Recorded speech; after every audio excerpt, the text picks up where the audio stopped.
우리 교회가 칭찬받는 교회가 되기를 소원합니다. 교회는 먼저 사람들에게 칭찬을 받아야 됩니다. 코로나 이후로 한국 사회 종교 신뢰도를 1000명의 성인들을 대상으로 해서 질문을 했습니다. 그런데 응답했던 사람들 중 63.3%가 우리 개신교의 신뢰도가 코로나 이전보다 훨씬 더 나빠졌다, 이렇게 대답을 했습니다.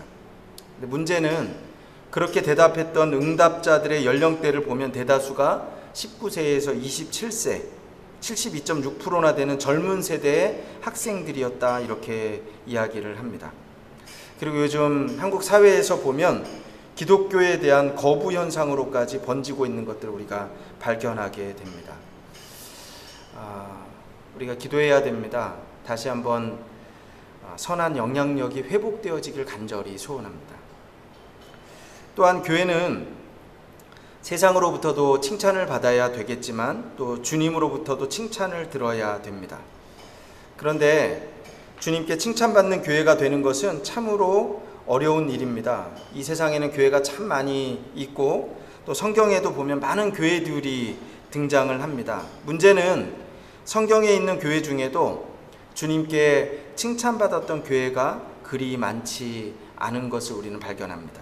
특별히 요한계시록 2장, 3장을 보면 7개의 교회가 등장합니다. 에베소 교회, 서머나, 버가모, 두아디라, 사데, 빌라델비아, 라오데기야. 이렇게 7개의 교회는 초대교회 당시에 서아시아에 있었던 아주 유명한 교회들이었습니다. 가장 대표적인 교회들 7개가 바로 이 본문에 나와 있는 7개 교회입니다. 그런데 이 7개 교회를 우리가 분류를 하자면 크게 3가지 종류로 분류를 할 수가 있습니다. 먼저 첫 번째는 주님께 책망만 받았던 교회가 있습니다. 그러니까 칭찬은 하나도 없고 오직 책망만 받았던 교회가 오늘 본문에 나옵니다. 그게 뭐냐, 바로 사대 교회와 라오데기아 교회. 이 두 곳은 주님에게 칭찬은 없습니다. 오로지 책망만 받았던 교회입니다. 그런가 하면 두 번째로 또 칭찬도 받았지만 역시 책망도 함께 받은 교회가 있습니다. 에베소 교회, 버가모 교회, 두아디라 교회. 이 세 교회는 주님께서 칭찬도 하시고 또 아울러 책망도 하셨던 교회입니다. 마지막으로 우리가 요한계시록에 보면 칭찬만 받았던 교회가 있습니다. 책망 없이 칭찬만 받았던 교회. 우리가 가장 좋은 교회는 칭찬만 받은 것이지요. 7개 교회 중에서 칭찬만 받았던 교회는 겨우 2교회뿐입니다. 서머나 교회, 빌라델비아 교회. 이 두 교회는 책망 없이 칭찬만 들었던 교회였습니다. 요한계시록 2장에 보면 주님이 서머나 교회를 칭찬하십니다. 8절 말씀부터 보면 주님은 그렇게 말씀합니다. 주님 때문에 고난을 받았고 주님 때문에 핍박을 겪었던 교회, 그러나 그 환난과 고통 속에서도 신앙을 지켰던 교회, 그 교회가 바로 서머나 교회였습니다. 그리고 주님은 그 교회를 칭찬해 주셨습니다. 그리고 2장 10절에 보면 서머나 교회에게 상을 약속하십니다. 네가 죽도록 충성하라. 그리하면 내가 생명의 관을 내게 주리라. 이렇게 말씀합니다. 또 하나 칭찬만 받았던 교회가 또 한 교회 요한계시록에 등장합니다. 오늘 본문에 빌라델비아 교회였습니다. 오늘 우리가 함께 이 칭찬받았던 빌라델비아 교회를 우리 함께 살펴보고자 합니다. 특별히 오늘 본문은 주님이 빌라델비아 교회에게 보내는 편지입니다. 편지를 쓸 때 가장 먼저 우리가 살펴보게 되는 것은 발신자와 수신자, 누가 누구에게 보낸 편지인지, 보낸 사람이 누구이고 어떤 사람이 보냈는지 여러분 발신인이 정확하게 기록이 되어 있어야 됩니다. 우리가 보면 가끔 발신인 없이 그렇게 보내는 편지가 있어요. 여러분, 이런 편지는 별로 좋은 편지가 아닙니다. 발신자가 정확하지 않으면 위험할 수도 있습니다. 처음 코로나가 발병하고 나서 한때 크게 뉴스가 되었던 내용들을 보면 미국과 캐나다에 발신자 없이 중국에서 보낸 편지들이 도착을 했다, 그런 이야기들을 우리가 많이 들었어요. 그러면서 발신자 없이 보낸 그 편지 때문에 미국 사회와 그 다음에 캐나다 사회가 큰 혼란을 겪었던 적이 있습니다. 우리가 보면 발신자 없이 보내는 편지는 별로 좋은 편지는 아닙니다. 대표적인 편지가 우리가 보면 행운의 편지 뭐 이런 것들 있죠. 전화할 때도 그렇습니다. 자신이 누구인지 먼저 밝히고 그리고 인사를 하고 용건을 이야기하는 것이 바로 전화 예절입니다. 그러니까 여러분, 편지는 누가 누구에게 보낸 것인지 먼저 알아야 됩니다. 오늘 본문에 보면 누가 보낸 편지인지 발신자를 정확하게 기록하고 있습니다. 우리 한번 3장 7절 말씀을 우리가 한 목소리로 같이 한번 읽어보겠습니다. 3장 7절입니다. 시작. 빌라델비아 교회 사제에게 편지하라. 거룩하고 진실하사 다윗의 열쇠를 가지시니 곧 열면 닫을 사람이 없고 닫으면 열 사람이 없는 그가 이르시되. 네. 오늘 보면 발신자를 기록하고 있는데 어떤 모습으로 소개하고 있는가? 이렇게 기록합니다. 다윗의 열쇠를 가지신 분, 열면 닫을 사람이 없고 닫으면 열 사람이 없는 분. 이스라엘 백성에게 가장 위대한 왕, 가장 위대한 지도자, 영웅은 바로 다윗입니다. 다윗.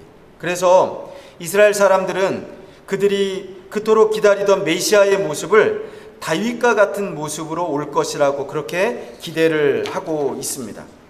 그런데 오늘 말씀해 보면 예수 그리스도가 어떤 분인가? 다윗의 열쇠를 가지셨다, 이렇게 밝히고 있습니다. 이 열쇠는 대단한 힘과 능력과 권세를 상징하는 열쇠입니다. 존 스토트 목사님은 이 다윗의 열쇠, 이것에 대해서 이렇게 말씀합니다. 이것은 예수 그리스도의 권세를 의미하는데 이 예수님의 권세는 교회의 문을 열고 닫는 권세이다. 이것이 바로 교회의 머리 되신 주님의 권세다. 교회를 열고 닫는 권세를 주님이 가지셨다. 이렇게 이야기합니다. 주님이 왜 빌라델비아 교회에 이런 모습으로 소개하고 계실까요? 여러분, 교회의 문을 열고 닫을 수 있는 권세를 가지신 분이 오직 예수님 한 분뿐이기 때문에 그렇습니다. 다시 말하면 교회의 부흥과 발전은 전적으로 주님의 손에 달려 있습니다. 여러분, 열쇠를 주님이 가지셨습니다. 열쇠를 가진 사람이 문을 열 수 있습니다. 교회의 문은 주님이 열어주셔야 됩니다. 주님이 열어주시면 여러분, 그러면 교회는 부흥할 수 있습니다. 우리 교회 부흥도 그렇고 한국교회 부흥도 그렇습니다. 오직 주님의 손에 달려 있습니다. 환경이 아닙니다. 상황이 아닙니다. 오직 주님 한 분입니다. 세계 선교협의회에서 주관하고 한국선교연구원에서 조사한 한국교회 성도들의 의식구조 변화에 대한 설문조사가 발표가 되었습니다. 코로나19 팬데믹을 겪으면서 우리 한국교회 성도들이 생각이 많이 바뀌었다고 합니다. 그러면서 질문한 내용들을 보면 그들이 그렇게 대답을 합니다. 코로나가 끝나면 영상으로 현장 예배를 대체할 수 있다. 이렇게 대답한 응답자가 1000명 중에 61%였다고 합니다. 그러니까 한마디로 그렇죠. 앞으로 코로나가 종식되고 난 후에 이것은 교회에 출석하지 않아도 된다, 이런 말입니다. 다들 걱정합니다. 교회가 코로나 이전으로 회복될 수 있을까? 그러면서 다들 예상합니다. 이것은 어려울 것이다, 이렇게 생각을 합니다. 그러나 다시 한번 오늘 말씀을 통해서 기억해야 되는 것은 그 열쇠를 가지신 분이 바로 우리 주님이십니다. 주님의 손에 열쇠가 있습니다. 우리가 주님의 손을 바라보기를 간절히 소원합니다. 시편 123편에 보면 이렇게 기록됩니다. 하늘에 계신 주여, 내가 눈을 들어 주께 향하나이다. 종의 눈이 그 상전의 손을, 여종의 눈이 그 주모의 손을 바람같이 우리 눈이 여호와 우리 하나님을 바라며 우리를 긍휼히 여기시기를 기다리나이다. 오늘 우리가 주님의 손을 바라볼 수 있기를 간절히 소원합니다. 주님의 손에 열쇠가 있습니다. 칭찬만 받았던 빌라델비아 교회, 과연 빌라델비아 교회는 어떤 교회였던가? 오늘 말씀을 통해서 우리가 함께 살펴보기를 간절히 소원합니다. 먼저 빌라델비아 교회는 열린 교회였습니다. 3장 8절 말씀에 보면 이렇게 기록됩니다. 볼지어다 내가 내 앞에 열린 문을 두었으되 능히 닫을 사람이 없으리라. 내가 내 행위를 아노니 내가 작은 능력을 가지고서도 내 말을 지키며 내 이름을 배반하지 아니하였도다. 그러니까 빌라델피아 교회의 가장 첫 번째 특징은 뭐냐면 문이 열려 있는 교회입니다. 빌라델피아 교회는 문이 열려 있었습니다. 물론 열쇠가 주님의 손에 있습니다. 주님께서 열어주신 것이죠. 여러분, 좋은 교회는 문이 열려 있는 교회입니다. 교회는 성격상 문이 열려 있어야 됩니다. 그러니까 교회가 문이 닫혀 있으면 안 됩니다. 그래야 사람들이 언제나 마음껏 들어올 수 있습니다. 아무나 누구든지 들어올 수 있어야 되는 것입니다. 더 정확하게 말하면 오늘 말씀대로 보면 주님이 문을 열어놓으신 교회가 바로 빌라델피아 교회였습니다. 그래서 아무나 들어올 수 있었던 교회, 그래서 부흥하는 교회. 어떤 사람들은 항상 똑같은 것을 보더라도 부정적으로 보는 사람들이 항상 있습니다. 어떤 사람은 또 그렇게 얘기합니다. 교회가 항상 문을 열어놓으면 아무나 들어오게 되면 때로는 도둑도 들어올 수 있고, 또 들어오기만 하는 것이 아니라 또 문이 열려 있으면 또 나가기도 하는 사람도 있고, 그렇게 부정적으로 보는 사람들이 있어요, 여러분. 그러나 오늘 본문은 분명히 말씀합니다. 주님이 문을 열어놓으신 교회가 바로 빌라델피아 교회였습니다. 그리고 주님은 그 교회를 칭찬하셨습니다. 우리 인생의 문을 주님이 열어주시길 주님의 이름으로 축원합니다. 우리의 가정도, 또 우리의 자녀들의 인생도, 또 우리 나라도. 분명한 것은 문이 열릴 때가 있고 문이 닫힐 때가 있습니다. 주님의 손에 열쇠가 있습니다. 우리가 기도하기를 소원합니다. 주님, 우리 교회의 문을 열어주시옵소서. 여러분의 가정에 문이 열리기를 기도하시기를 바랍니다. 주님이 열쇠를 가지고 계십니다. 우리는 기도하는 성도들이 되어야 됩니다. 마태복음 6장 분명히 말씀합니다. 구하라 주실 것이요, 찾으라 찾을 것이요, 문을 두드리라 열릴 것이니라. 오늘 본문에 보면 빌라델피아 교회의 두 번째 특징은 순종하는 교회였다, 이렇게 말씀합니다. 8절 말씀 동일한 말씀인데 우리 다시 한번 8절 말씀을 같이 한번 읽어보겠습니다. 시작. 볼지어다 내가 내 앞에 열린 문을 두었으되 능히 닫을 사람이 없으리라. 내가 내 행위를 아노니 내가 작은 능력을 가지고서도 내 말을 지키며 내 이름을 배반하지 아니하였도다. 여기 보면 주님이 칭찬합니다. 네가 작은 능력을 가지고도 내 말을 지켰도다, 순종하였다, 이렇게 말씀합니다. 내 이름을 배반치 아니하였다, 이렇게 말씀합니다. 큰 능력이 아닙니다. 작은 능력을 가지고도 여러분 칭찬받을 수 있습니다. 작다고 안 하고 큰 것이 주어질 때까지 우리가 기다리고 나중에 좀 더 능력이 생기면 그때가 돼서야 내가 좀 순종해야 되겠다. 여러분, 분명한 것은 작은 것 가지고 충성하지 못하는 사람은 큰 것 가지면 절대로 충성할 수 없습니다. 우리가 달란트 비유를 보면 거기에 보면 세 사람의 종이 나옵니다. 작은 것이지만 최선을 다해서 순종했을 때 주님의 칭찬이 동일했던 것을 우리는 발견합니다. 착하고 충성된 종아. 빌라델피아 교회는 칭찬받는 교회였습니다. 그들의 받았던 칭찬은 능력이 아니라 순종에 있음을 우리가 다시 한번 말씀을 통해서 발견합니다. 내게 주어진 형편, 내 자리, 나의 상태와 능력은 적을 수도 있습니다. 그러나 주님을 최선을 다해서 섬기고 순종하면 그래서 칭찬받는 사람이 되기를 주님의 이름으로 축원합니다. 7개 교회 중에서 가장 작았던 교회, 그러나 작은 것을 가지고도 순종했던 교회가 바로 빌라델피아 교회입니다. 여러분, 작어도 할 수 있습니다. 우리 교회를 바라보면서 우리 교회는요, 큰 힘이 없습니다. 그러나 작은 능력이지만 최선을 다해서 순종하는 교회가 되기를 소원합니다. 그럴 때 주님은요, 분명히 약속합니다.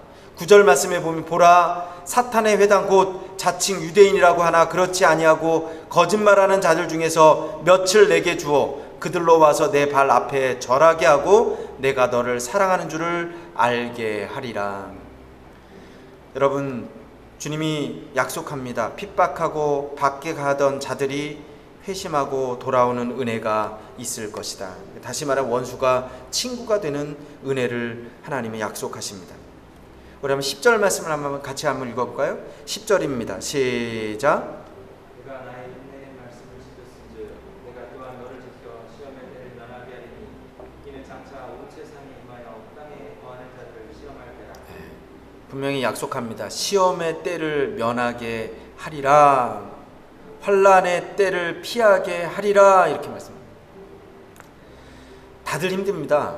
그런데 그 약속은요, 그 힘든 가운데 면케하시겠다 약속합니다. 가장 대표적인 사람을 우리가 성경에서 찾아보면 이삭이라고 얘기합니다. 이삭. 창세기 26장에 보면 가나안 땅에 흉년이 들었습니다. 아브라함 때도 흉년이 들었지만 이삭 때 또 흉년이 들었습니다. 이삭이 흉년을 피해서 이제 애굽 땅으로 내려가려고 합니다. 그런데 하나님께서 이삭에게 명령합니다. 가나안 땅을 떠나지 말라 이렇게 명령하셨어요. 그 말씀에 순종합니다. 이삭이 그랄 땅에 머물렀습니다. 그런데 창세기 26장 12절 말씀에 보면 이렇게 말씀합니다. 이삭이 그 땅에서 농사하여 그 해에 100배나 얻었고 여호와께서 복을 주심으로. 여러분, 순종하는 사람에게 환난을 면케하신다 이렇게 성경 약속합니다. 오늘 우리가 순종할 수 있기를 간절히 소원합니다. 코로나로 인해서 다들 힘든 때입니다. 어제도 제가 여러분과 통화를 했어요. 통화를 했는데 다들 힘들다는 이야기를 합니다. 그러나 주님은 분명히 약속합니다. 순종하는 자에게 내가 환난을 명케하리라. 11절 말씀, 내가 속히 오리니 내가 가진 것을 굳게 잡아 아무도 내 면류관을 빼앗지 못하게 하라. 면류관은 상급입니다. 주님께서 우리에게 약속하신 것은 큰 상급을 주시겠다 약속하는 겁니다. 우리 한번 12절 말씀 마지막으로 한번 읽어볼까요? 12절입니다. 시작. 이기는 자는 내 하나님 성전의 기둥이 되게 하리니 그가 결코 다시 나가지 아니하리라. 내가 하나님의 이름과 하나님의 성 곧 하늘에서 내 하나님께로부터 내려오는 새 예루살렘의 이름과 나의 새 이름을 그에게 기록하리라. 성전의 기둥이 되게 하겠다 이렇게 약속합니다. 이것이 최선을 다해서 순종하는 자에게 주시는 복입니다. 오늘 본문은 분명히 말씀합니다. 열쇠는 주님의 손에 있습니다. 빌라델피아 교회는 비록 가장 작게 터잡은 교회였습니다. 작은 능력뿐 그들에겐 있는 것이 없었습니다. 주님은 너희는 작고 초라하고 규모도 없지만 그러나 말씀합니다. 열쇠는 내게 있다. 오늘 우리가 주님의 손을 바라볼 수 있기를 간절히 소원합니다.